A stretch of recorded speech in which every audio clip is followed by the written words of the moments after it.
नमस्कार, आप देख रहे हैं सीधी लकीर, जहां हम आपके लिए लेकर आते हैं देश और दुनिया की सबसे बड़ी खबरें जिन्हें जानना है जरूरी।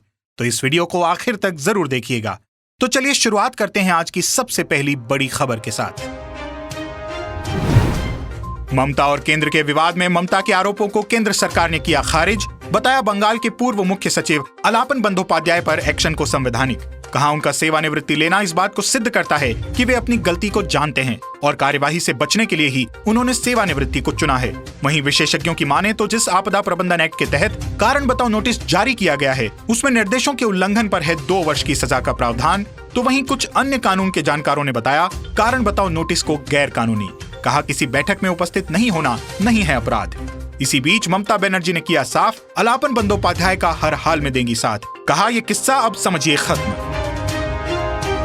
उत्तर प्रदेश में चली 3 दिनों की मैराथन बैठक के बाद योगी सरकार और भाजपा संगठन के साथ साथ ब्यूरोक्रेसी में भी हो सकते हैं बड़े बदलाव। बैठक में पंचायत चुनाव के बुरे प्रदर्शन, आगामी चुनाव में भाजपा की स्थिति, सरकार और संगठन में तालमेल की कमी और जनता में मौजूदा छवि जैसे तमाम मुद्दों पर हुई चर्चा। यूपी में बीजेपी के एक वरिष्ठ नेता ने गोपनीयता की शर्त पर बताया, मुख्यमंत्री ने साफ तौर पर कह दिया है कि अरविंद शर्मा को कोई महत्वपूर्ण विभाग तो छोड़िए, कैबिनेट मंत्री भी बनाना मुश्किल है। राज्य मंत्री से ज्यादा वो उन्हें कुछ भी देने को तैयार नहीं। इसको जानकार योगी की सीधे प्रधानमंत्री मोदी को चुनौती भी बता रहे हैं।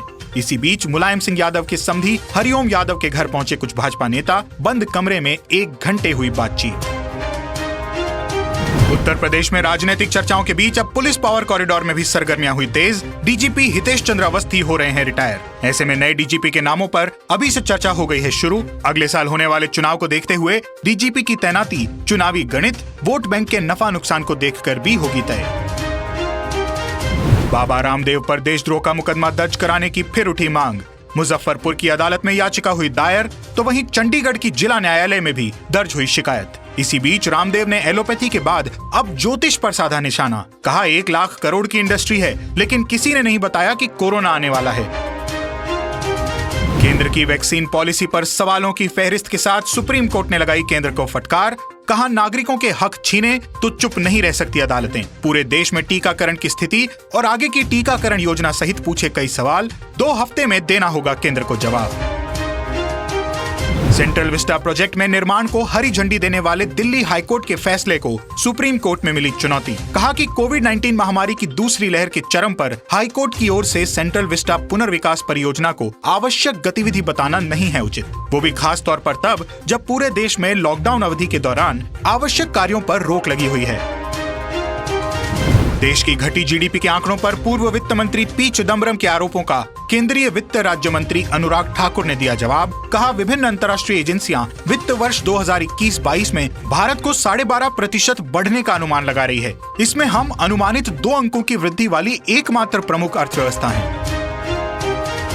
जम्मू कश्मीर के त्राल में आतंकवादियों ने राकेश पंडित नाम के काउंसलर की गोली मारकर हत्या। बताया गया है कि काउंसलर को 2 पीएसओ की सुरक्षा दी गई थी, लेकिन वे त्राल अपनी सुरक्षा के बिना गए और उनके साथ ये हादसा हो गया। इस घटना में एक महिला भी जख्मी हुई है। पीपल कॉन्फ्रेंस के अध्यक्ष सज्जाद लोन ने इस घटना की कड़े शब्दों में निंदा की है। ट्वीट में लिखा है कि फिर एक निहत्थे को शिकार बनाया गया है। ये बंदूकबाज जहाँ से आए हैं वहाँ वापस चले जाएं।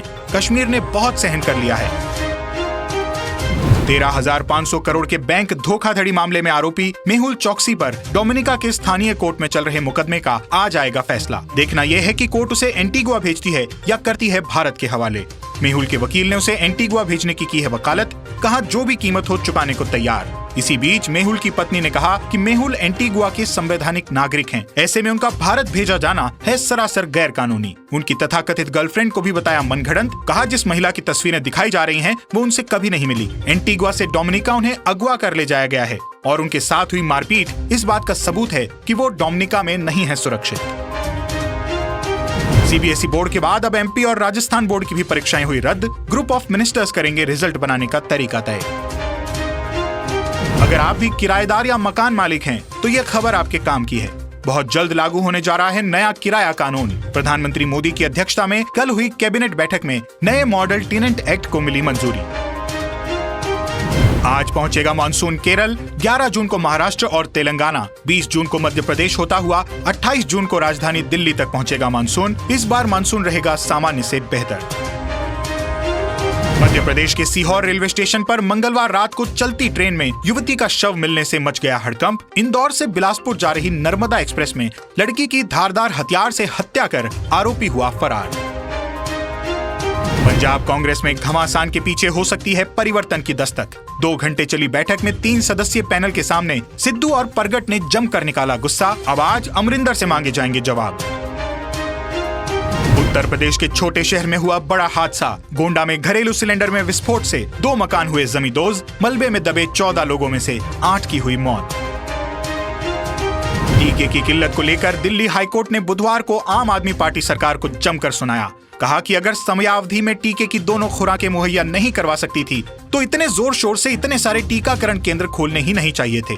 अन्य याचिकाओं के संबंध में केंद्र सरकार को भी नोटिस जारी कर कहा कि राजधानी दिल्ली में कोविशील्ड और कोवैक्सीन की दूसरी खुराकें उपलब्ध कराई जाएं।